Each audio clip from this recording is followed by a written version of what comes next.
BRS అధినేత కేసీఆర్ నేడు తెలంగాణ భవన్ కు రానున్నారు. 7 నెలల తర్వాత ఆయన భవన్ లో అడుగుపెట్టనున్నారు. అసెంబ్లీ, పార్లమెంట్ ఎలక్షన్స్ లో ఓటమితో ఆయన ఫామ్ హౌస్ కే పరిమితమయ్యారు. ఆ తర్వాత నేడు గులాబీ పార్టీ కేంద్ర కార్యాలయంలో మధ్యాహ్నం 1 గంటకు నిర్వహించే పార్టీ రాష్ట్ర కార్యవర్గ విస్తృత స్థాయి సమావేశానికి కేసీఆర్ హాజరవుతున్నారు. కేసీఆర్ అధ్యక్షతన కొనసాగనున్న ఈ సమావేశానికి రాష్ట్ర కార్యవర్గం, పార్టీ జిల్లాల అధ్యక్షులు, మాజీ ఎంపీలు, మాజీ మంత్రులు, ఎమ్మెల్సీలు, ఎమ్మెల్యేలు, కార్పొరేషన్ల మాజీ చైర్మన్లు, జెడ్పీ చైర్మన్లు, డీసీసీబీ, డీసీఎంఎస్ అధ్యక్షులు, పార్టీ నియోజకవర్గ ఇన్ఛార్జీలు తరలిరానున్నారు. చాలా నెలల తర్వాత కేసీఆర్ అధ్యక్షతన మీటింగ్ నిర్వహిస్తుండటంతో అందరిలోనూ ఆసక్తి నెలకొంది. రైతులు ప్రజా సమస్యలపై పోరాటానికి సంబంధించనున్నారు. అలాగే గతంలో ప్రకటించినట్లే భారీ బహిరంగ సభతో పాటు పార్టీ కార్యక్రమాలపై ప్రత్యేకంగా కేసీఆర్ నేతలకు సూచనలు ఇవ్వనున్నారు.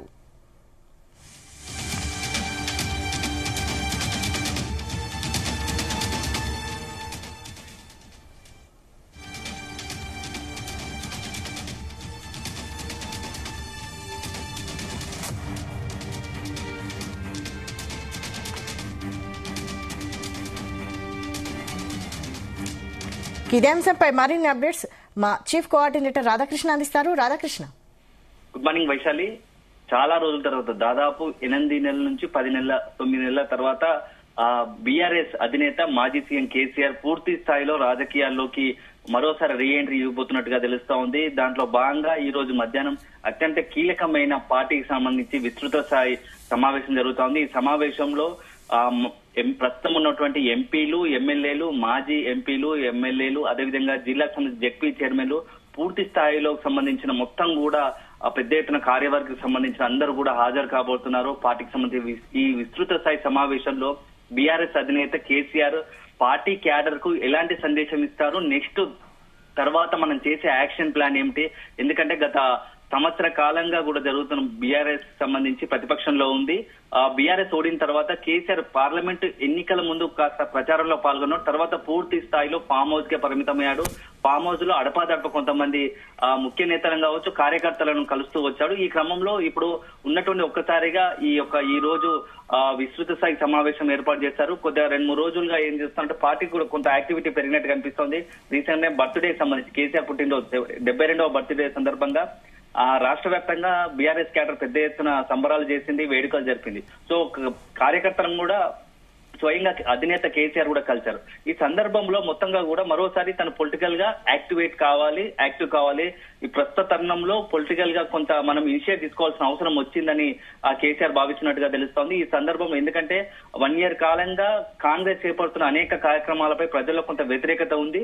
సో ఇప్పుడు మన రాజకీయాల్లోకి రావడానికి, రీ ఎంట్రీ ఇవ్వడానికి, అదేవిధంగా ప్రజలకు అండగా నిలవాల్సిన సమయం ఆసన్నమైంది. ప్రజలు కాంగ్రెస్ పైన పూర్తి స్థాయిలో వ్యతిరేకతగా ఉన్నారు. ప్రజలు తీవ్ర అసంతృప్తిలో ఉన్నారు. సో ఇది కరెక్ట్ అయిన తరుణము. ఎందుకంటే కాంగ్రెస్ అధికారంలో వచ్చిన కొత్తలో ఒక 1 year సమయం ఇస్తే వాళ్ళు కుదుట పడ్డాక పూర్తి స్థాయిలో ప్రజలకు ఏం చేస్తారో చూసిన తర్వాత అప్పుడు మనము కాంగ్రెస్ సంబంధించిన విషయాలు, ప్రజా వ్యతిరేక అంశాలపైన, ప్రజలకు ఇచ్చిన హామీలపైన మనం వారిని నిలదీస్తే బాగుంటుంది. వచ్చిన కొత్తలు నిలదీస్తే కూడా మనకు సరైన కరెక్ట్ కాదు, మన మీద ప్రజల నుంచి కొంత వ్యతిరేకత వచ్చే అవకాశం ఉంది అని చెప్పేసి కేసీఆర్ మొదట్లోనే చెప్పాడు. సో కేసీఆర్ చెప్పిన ప్రకారం ఇప్పటికి 1 year కాలం ముగిసింది. ఇటీవల కాలంలో కూడా తరచూ కాంగ్రెస్ సంబంధించిన చాలా అంశాల పట్ల ప్రజలు కొంత వ్యతిరేకత వస్తున్నట్టుగా పార్టీ వర్గాల నుంచి, పార్టీ శ్రేణుల నుంచి, పార్టీ ముఖ్య నేతల నుంచి కూడా కేసీఆర్ మొత్తం ఫీడ్బ్యాక్ తీసుకున్నారు. సో ఇప్పుడు ఇది కరెక్ట్ సరైన తరుణము. ఇప్పుడు వస్తే ప్రజల్లోకి మనం మరింత పార్టీని తీసుకెళ్లవచ్చు. అదే సందర్భంలో ప్రజలు మనం సైడ్ తీసుకొని భవిష్యత్తులో జరిగే ఎన్నికలు కావచ్చు, అదేవిధంగా ప్రజా ఆందోళన నిర్వహించే ఒక అవకాశం ఉంటుంది.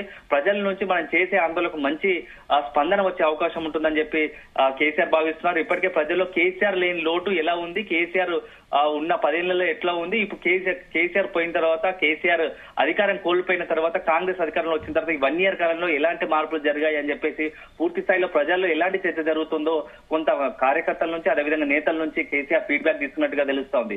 అయితే ఈ రోజు జరగబోయే సమావేశంలో ముఖ్యంగా రైతు ఎజెండాగానే, అదేవిధంగా కాంగ్రెస్ ఇచ్చిన హామీలేంది, ఎంతవరకు నెరవేర్చింది, కాంగ్రెస్ సంబంధించిన ఏ హామీలో ప్రజల్లో తీవ్ర వ్యతిరేకత నెలకొంది అనే అంశాలపై ఫోకస్ చేసి దశల వారీగా ఒక అంశాల పరిగా ప్రజలకు వద్దకు వెళ్లి ప్రజల్లో ఆందోళన చేసే కార్యక్రమం చేపడతా ఉంది. ఇప్పటికే బీఆర్ఎస్ వర్కింగ్ ప్రెసిడెంట్ కేటీఆర్ రైతు ఆందోళన పేరుతో జిల్లాలన్నీ కూడా చుట్టుముట్టేసి వస్తున్నాడు. జిల్లాలో పెద్ద ఎత్తున ధర్నాలు ఆందోళన నిర్వహిస్తున్నారు. మరోవైపు హరీష్ రావు, మాజీ మంత్రి హరీష్ రావు కూడా ఒకవైపు పాదయాత్రల పేరుతో అదేవిధంగా తరచూ జిల్లా పర్యటనలు చేస్తూ ప్రజలను అటువైపు అంటే కాంగ్రెస్ ప్రభుత్వం ఇచ్చినటువంటి హామీలు నెరవేర్చడం, కాంగ్రెస్ పై ఉన్న వ్యతిరేకత అంతా కూడా కూడగట్టి బీఆర్ఎస్ కు అనుకూలంగా మారే విధంగా కొంత పార్టీ అదే విధంగా ముందుకు వెళ్తుంది. ఈ క్రమంలో ఏకంగా బీఆర్ఎస్ అధినేత కేసీఆర్, మాజీ సీఎం ఉన్నటువంటి కేసీఆర్ రంగంలో దిగుతుండటంతో కొంత రాజకీయాలు కూడా ఆసక్తికరంగా మారబోతున్నాయి. కాంగ్రెస్ సంబంధించి అనేక హామీలపై కేసీఆర్ ఎలా స్పందిస్తాడు అంటే ఇంతవరకు ఇంటర్నల్ గా కేవలం ఫామ్ హౌస్ లో కార్యకర్తలు అదేవిధంగా నేతల కలిసిన సందర్భంలోనే మాట్లాడు. కానీ ఇప్పుడు బహిరంగంగా మీడియాకు ప్రెస్ మీట్ పెట్టే అవకాశం ఉందంటున్నారు. ప్రెస్ మీట్ లో ఏ అంశాలు ఎట్లా డీల్ చేస్తారని తెలుస్తోంది. అయితే ప్రస్తుతంలో కేసీఆర్ కూడా ఈ రోజు ఈ ఫిబ్రవరిలో ఇప్పుడు తిరిగి తెలంగాణ భవన్ లో అదేవిధంగా పార్టీ పరంగా యాక్టివేట్ కావడానికి ముఖ్య కారణం ఎందుకు అని పార్టీలో ఒక చర్చ జరుగుతుంది. ఏంటంటే భవిష్యత్తులో వచ్చేది వేసవి కాలం. సో వేసవికి సంబంధించి కాంగ్రెస్ ఎలా డీల్ చేయబోతుంది, ఎందుకంటే నీటి కొరత ఉండవచ్చు, అదేవిధంగా కరెంటు కొరత ఉండవచ్చు. సో గత 10 ఏళ్ళలో ఎక్కడ కూడా మేము నీటికి కానీ అదేవిధంగా కరెంటు కొరత, పవర్ కూడా క్షణం రెప్పపాటు కరెంటు పోకుండా చూసాము. సో ఇప్పుడు వచ్చే చాలా క్రూషియల్ టైము వేసవి కాలము. ఈ వేసవి కాలంలో కాంగ్రెస్ ప్రభుత్వం ఎలాంటి, రేవంత్ సర్కార్ ఎలాంటి ప్రణాళిక అమలు చేయబోతుంది. సో కాంగ్రెస్ ప్రభుత్వం ఒకవేళ ఫెయిల్ అయితే ఇది కరెక్ట్ అయిన తరుణము. ఇటు రైతులను అదేవిధంగా సాధారణ జనాలందరినీ కలుపుకొని పెద్ద ఎత్తున ఆందోళన నిర్వహించేందుకు బీఆర్ఎస్ సన్నద్ధమవుతున్నట్టు తెలుస్తోంది. దాంట్లో భాగంగా ఈ రోజు ముఖ్య నేతలందరినీ, పార్టీకి సంబంధించిన రాష్ట్ర వ్యాప్తంగా ఉన్నటువంటి అందరి నేతలను పిలిపించి తదుపరి మనం చేయాల్సిన ఆందోళన, ప్రజా ఆందోళన ఎలా నిర్వహించాలి, ఏ అంశాల వారిగా నిర్వహించాలి, ఎవరెవరికి బాధ్యతలు అప్పగించాలని చెప్పేసి కొంత కమిటీలు వేసే అవకాశం ఉన్నట్టుగా తెలుస్తోంది. సో ఒక్కొక్క సంబంధించి రైతుల ఎజెండాకు సంబంధించి ఒకటి, విద్యార్థులకు సంబంధించి ఒకటి, నిరుద్యోగులకు సంబంధించిన ఒక అంశం, ఇట్లా అంశాల వారిగా ఒక్కొక్క మహిళలకు సంబంధించి అదే విధంగా ప్రభుత్వం ఇచ్చినటువంటి హామీలను ఈ మొత్తంగా ఏంటంటే 6 గ్యారెంటీలు ఇచ్చింది. ఈ 6 గ్యారెంటీలకు సంబంధించి అమలు వరకు కాంగ్రెస్ ఎంతవరకు సఫలీకృతమైంది, ఈ అంశాల వారిగా అన్నిటికీ కూడా కులంకషంగా చర్చించి దానికి సంబంధించి తర్వాత మనం చేయాల్సిన కార్యాచరణ ప్రకటించే అవకాశం కనబడుతుంది.